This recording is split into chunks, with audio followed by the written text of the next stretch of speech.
प्रणाम। मैं आपका अपना विशु राय हाजिर हूँ विशु वारदात तक की एक और नई कहानी के साथ। साथियों, कहानी की शुरुआत करें उससे पहले जितने भी साथी हमारे चैनल पर नए आए हैं, जुड़े विशु वारदात तक के इस छोटे से परिवार से अपना प्यार दीजिए, सपोर्ट दीजिए, चैनल को सब्सक्राइब करिए। अगर वीडियो अच्छी लगे तो वीडियो को शेयर भी करिए और कमेंट कर अपनी राय ज़रूर दीजिए। साथियों, आते हैं आज की कहानी पर। मैं बात कर रहा हूँ 3 अक्टूबर साल 2024 की, यानी कि कुछ दिन पहले। एक 25 साल की लड़की जो पेशे से शिक्षिका रहती है, वो पहुंचती है डीसीपी कार्यालय। वहां पहुंचने के बाद अधिकारी से मिलती है और उन्हें अपनी एक कहानी सुनाती है। उस कहानी को सुनने के बाद डीसीपी साहब के पैरों तले जमीन खिसक जाती है। जब उस शिक्षिका की वो कहानी सुनते हैं तो हैरत में पड़ जाते हैं। अब आगे जांच पड़ताल करने का आदेश देते हैं। पुलिस वाले जब जांच पड़ताल करते हैं तो उसमें 4 लोग पकड़े जाते हैं। और जब 4 लोगों को पुलिस गिरफ्तार कर पूछताछ करती है तो एक ऐसी नई कहानी निकलकर सामने आती है जिसको सुनकर एक पवित्र रिश्ता जो कि गुरु शिष्य का होता है वह बेहद ही शर्मसार हो जाता है। साथियों, मैं बात कर रहा हूँ उत्तर प्रदेश के वृंदावन की। उत्तर प्रदेश के वृंदावन में एक शिक्षिका एक प्राइवेट कॉलेज में पढ़ाती थी और उस कॉलेज में एक लड़का पढ़ता था, लवकुश। मात्र 10वीं तक कॉलेज रहता है और लवकुश पढ़ने में काफ़ी कमज़ोर रहता है। और शिक्षिका काफ़ी ब्रिलियंट टीचर होती हैं और सभी लोगों को एक तरफ़ा एक जैसे ही पढ़ाती थी ताकि किसी में कोई कमी ना रह जाए। जो कमज़ोर बच्चे थे उन पर वो फोकस करती थी। अब एग्ज़ाम होता है हाफ अर्ली, तभी पता चलता है कि लवकुश काफ़ी कमज़ोर है और लवकुश के कई सब्जेक्ट काफ़ी कमज़ोर हैं। इस तरह वह 10वीं पास नहीं कर पाएगा। अब मैडम को लगता है यह तो फेल हो जाएगा। अब मैडम उसको ध्यान देने लगती हैं, लवकुश को। अब लवकुश भी मैडम के साथ बैठकर पढ़ाई करने लगता है। अब क्लास में पढ़ाई तो करता, लेकिन फिर भी वो कमज़ोर ही रहता उस सब्जेक्ट में। वो कभी आगे निकलने की कोशिश भी नहीं करता। मैडम लाख डांट फटकार लगाती, लेकिन लवकुश अब बिल्कुल निरंकुश हो चुका था। वह पढ़ने में बेहद दिन पर दिन कमज़ोर होता जा रहा था। साथियों, कहते हैं कि संगत का असर पड़ता है। 3-4 लड़कों की उसकी जो संगत थी वो बेहद ख़राब थी। अब इधर पढ़ाई नहीं कर पा रहा था और अब मैडम उसके पेरेंट्स से जब बातचीत करती है तो लवकुश उसके पेरेंट्स कहते हैं कि मैडम, आप उसे एक्स्ट्रा कोचिंग दीजिए, अपने घर बुलाकर पढ़ाया करिए। अब इधर लवकुश मैडम से बातचीत करता और मैडम का काफ़ी खास स्टूडेंट बन जाता है और इधर मैडम भी उस पर फोकस करने लगती हैं। आए दिन उसे लवकुश पर मैडम काफ़ी फोकस करती, काफ़ी मेहनत करती। अब धीरे धीरे लवकुश में सुधार आने लगता है, लेकिन फिर कुछ दिन बाद लवकुश जहाँ था वहीं जाने लगता है, यानी कि फिर से वह पढ़ाई लिखाई में कम मन लगता। अब मैडम को लगता है कि इसे अब अपने कमरे पर बुलाना होगा। अब मैडम उसे पढ़ाने के लिए अपने कमरे पर बुलाती हैं और कमरे पर बुलाकर अब उसे वहीं ट्यूशन देने लगती हैं। अब कई महीने गुजर जाते हैं और इधर दोनों का जो व्यवहार था, 19 साल का लवकुश और 24 से 25 साल की जो शिक्षिका रहती हैं, उसका व्यवहार मैडम के प्रति काफ़ी अनुकूल होता गया। अब वह मैडम से काफ़ी लगाव रखने लगता है। अब मैडम भी उसे काफ़ी प्यार करने लगती है, काफ़ी मानने लगती है, एक बेहतर स्टूडेंट की तरह। अब दोनों की नज़दीकियाँ काफ़ी बढ़ने लगती है। अब धीरे धीरे इसी दौरान जो लवकुश रहता है, मैडम जो भी उसे पढ़ाती वह मन लगाकर पढ़ता। अब उसका सब्जेक्ट मजबूत होने लगता है, लेकिन साथ ही उस सब्जेक्ट के साथ साथ अब वह मैडम को भी पसंद करने लगता है। इधर मैडम लवकुश से नज़दीकियाँ मैडम की बढ़ती जाती है, लेकिन मैडम समझ नहीं पाती हैं। अब कहाँ 19 साल का लवकुश और 24 से 25 साल की मैडम, 4 से 5 सालों का दोनों के उम्र में गैप रहता है। लेकिन अब इधर लवकुश अपनी बातों में मैडम को फंसाता गया और मैडम उसकी बातों में उलझती गई। अब मैडम को लगता कि लवकुश काफ़ी नेक दिल लड़का है और काफ़ी अच्छा स्टूडेंट बन चुका है। अब एक दिन लवकुश अपनी मैडम को कहता है, मैडम, उसका एक फार्म हाउस है वृंदावन में, आप चलिए वो उसे वहाँ घूम कर आते हैं। अब वृंदावन फार्म हाउस पर लेकर जाता है और मैडम उसकी बातों में आ जाती हैं। उन्हें लगता है कि लवकुश तो काफ़ी विश्वसनीय लड़का है, उन्हीं का छात्र है। अब शिक्षिका भी तैयार हो जाती हैं और लवकुश के साथ जब उसके फार्म हाउस पर जाती हैं तो लवकुश अब कुछ कोल्ड ड्रिंक वगैरह लाता है पीने के लिए और मैडम को भी पिलाता है। और इस दौरान मैडम पीने के बाद ड्रिंक वगैरह काफ़ी नींद में आने लगती हैं। अब इस दौरान लवकुश फ़ायदा उठाता है और खूबसूरत मैडम पे वो फ़िदा हो जाता है। फ़िदा होने के बाद मैडम के साथ अब अश्लील हरकतें करने लगता है और समय व्यतीत करने लगता है। और इसी दौरान वो कुछ फ़ोटोज़, वीडियोज़ भी मैडम के साथ क्लिक कर लेता है। अब जब मैडम को होश आता है, मैडम को लेकर वो उनके कमरे पर छोड़ता है।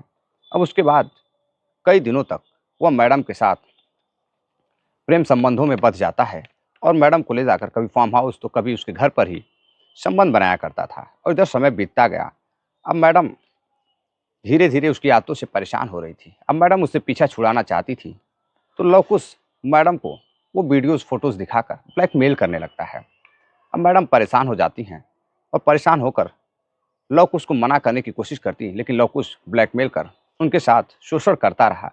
लेकिन इसी दौरान अब वह 10वीं पास कर लेता है और स्कूल से चला जाता है। अब मैडम को लगता है कि अब तो लवकुश चला गया है, अब कोई दिक्कत और परेशानियों का सामना नहीं करना पड़ेगा, अब वो आज़ाद हो चुकी हैं।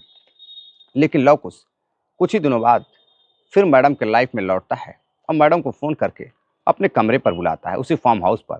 लेकिन मैडम जाने के लिए मना कर देती हैं, तो वो फ़ोटोज़, वीडियोज़ दिखाकर ब्लैकमेल करने की कोशिश करता।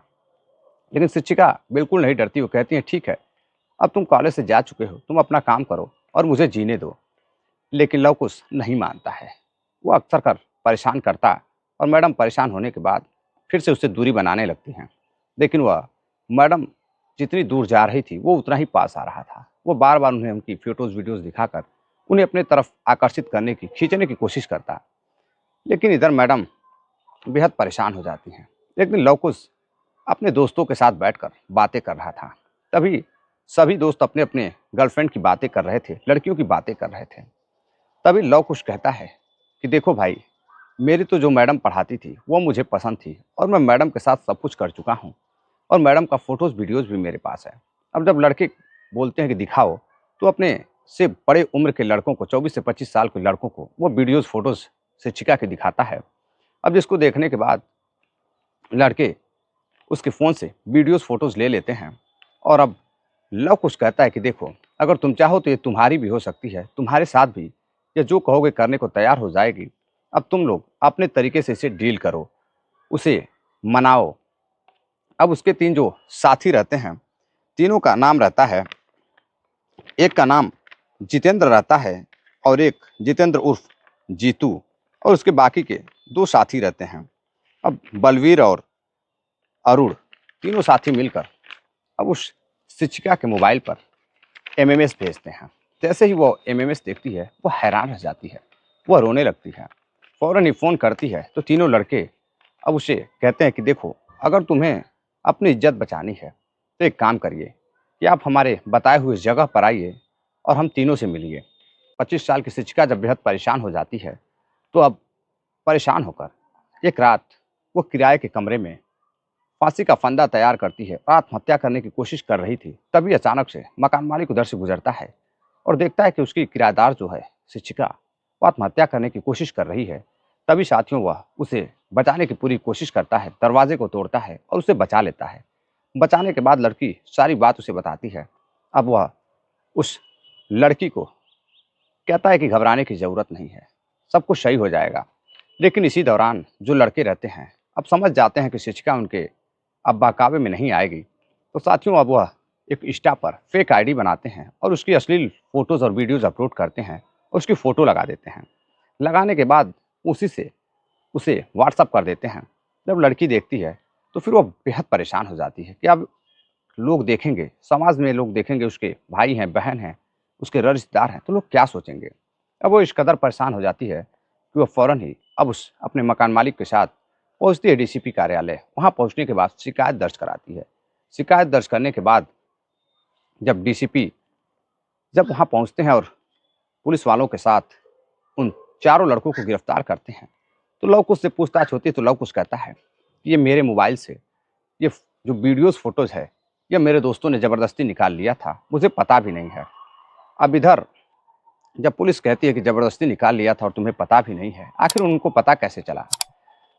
और जो तीनों साथी हैं, उनका कहना है, जो अरुण है, जितेंद्र है और एक लड़का बलवीर, तीनों कहते हैं कि साहब, मुझे इसी लव कुश ने वीडियोज़, फ़ोटोज़ शेयर किया और कहा कि तुम इसे ब्लैकमेल करो और जो कहोगे तुम्हारे साथ करने के लिए तैयार हो जाएगी।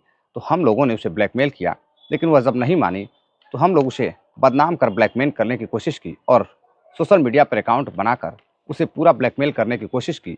अपने जगह पर बुलाया, फार्म हाउस पर बुलाया, लेकिन शिक्षिका तैयार नहीं हुई। अब पुलिस चारों को गिरफ्तार करती है। चारों बालिग रहते हैं। चारों को गिरफ्तार कर शोषण और कई एक्ट के जुर्म में उसे जेल भेज दिया जाता है। साथियों, ये थी एक कहानी। एक शिक्षिका जो एक अपने छात्र को सुधारना चाहती थी, अच्छे नंबरों से पास कराना चाहती थी, लेकिन आजकल के कुछ लड़के अपनी शिक्षिका को शिक्षिका नहीं समझते, बल्कि कुछ और ही समझने लगते हैं। अपनी हवस की आग बुझाने के लिए लव कुश शिक्षिका के साथ, जो शिक्षिका उसका भविष्य बनाना चाहती थी, वही लव कुश अपने शिक्षिका मैडम का भविष्य बिगाड़ना चाहता था। और इस तरह से एक शिक्षिका ऐसे चारों दरिंदे छात्र के गिरोह से बाहर निकल कर आई और पुलिस की मदद से आज वो सुरक्षित भी हैं और उनका जो इज्जत है वह भी बची हुई समाज में।